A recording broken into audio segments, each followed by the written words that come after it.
Hey, what's guys, I'm back to the channel. On this episode, we're continuing on the series with the best batteries.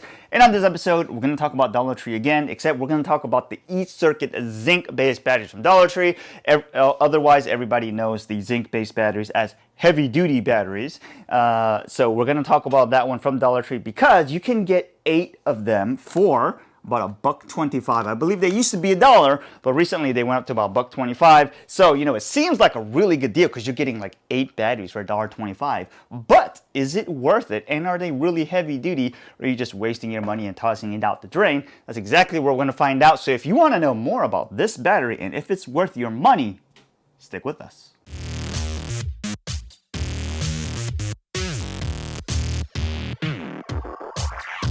And here are the batteries. These are the E-circuit super heavy duty batteries for low drain devices. As you can see, there's a pack of 8 here for about $1.25.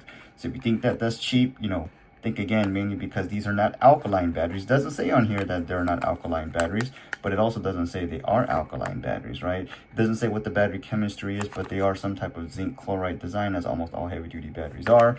There's a date stamp right there, E-circuit. Not too much marketing on here. It's made by the same company that makes their alkaline batteries, or at least distributed by the Green Bright International. These batteries are made in China, as you can see, and they are not designed for high drain devices. It's also no mercury added. Anyways, take a look at the battery right here. If you take a look, it's super heavy duty batteries, E-circuit, made in China, AA, don't throw on fire, all that kind of fun stuff. No mercury added. So anyways, let's get testing underway. We'll put this one here in slot 1, set it to discharge mode at 100 milliamps. We'll set this one here, slot 2. We'll set that one to also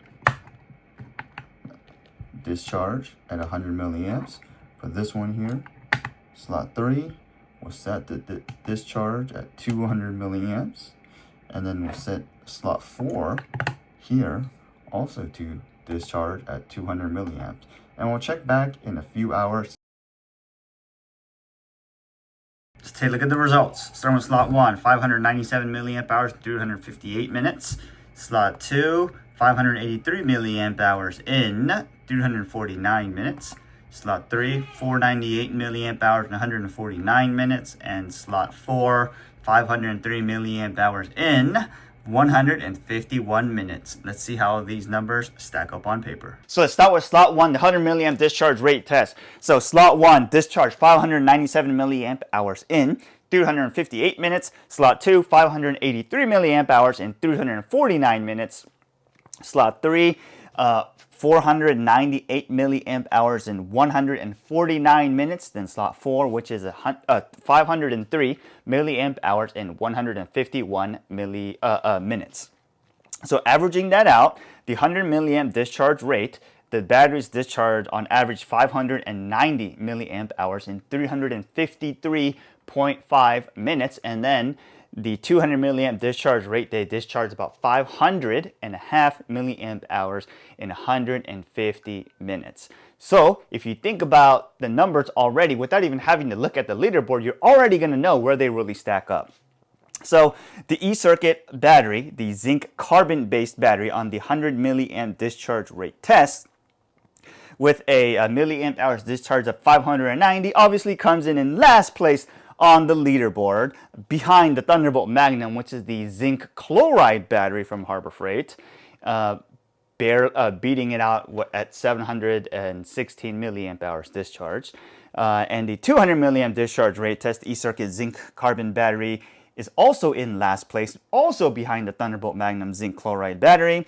So the Thunderbolt Magnum zinc chloride battery had 651 milliamp hours discharge versus the E-circuit at 500.5 milliamp hours discharge. So let's go take a little bit closer look at the batteries, or this particular battery, and is it really worth it? So looking at the 100 milliamp discharge rate test, the E-circuit battery, you see 590 milliamp hours discharge in 353 minutes, and it costs roughly 16 cents per battery. So you can look at it that way, or you can look at it the other way we've been looking at it, which is the number of milliamp hours per penny.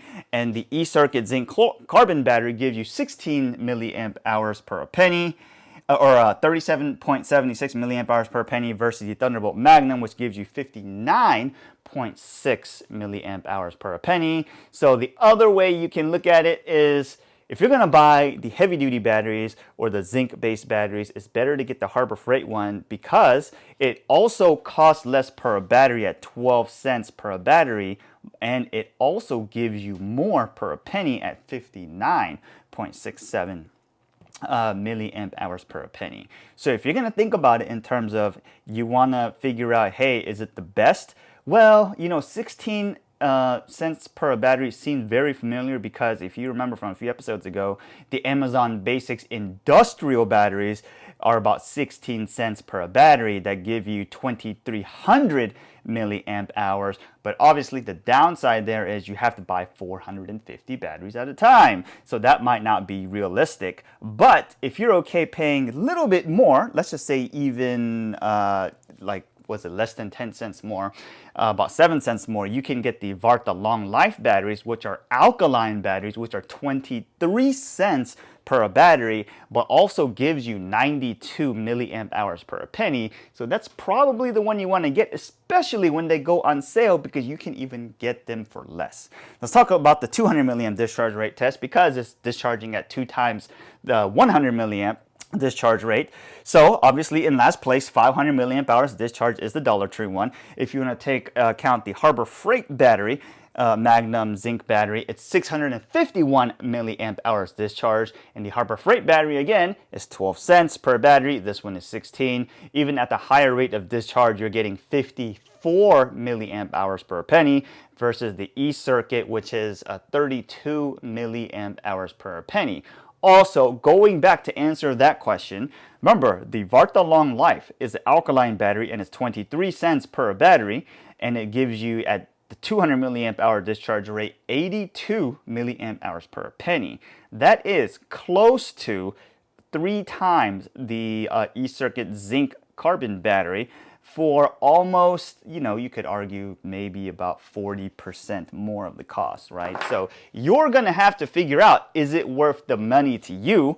So the question is, would we go out and buy this battery again? The answer to that is probably going to be no, mainly because you're going to be changing the battery out a lot. This is not a battery that you would want to buy for something that you want it to last long, or you don't want to change the batteries out often. If there is a tool that you want to, like a kid's tool that's just annoying you and you just want that battery to die, then this is probably the battery you want to get, also because you're not spending as much money on it, right? But if you actually want to enjoy whatever this battery is powering, I would highly recommend not getting this battery. There's so many better options out there. Even the Harbor Freight one seems to be a better deal, so that's what I would go with. But if you're in a penny, you want to throw maybe $1.25 or $1.25 down the drain, then you be you. So hopefully this video helped you guys out. If you have any questions, let us know. Otherwise, have a great day, get back to work, and we'll see you guys next time.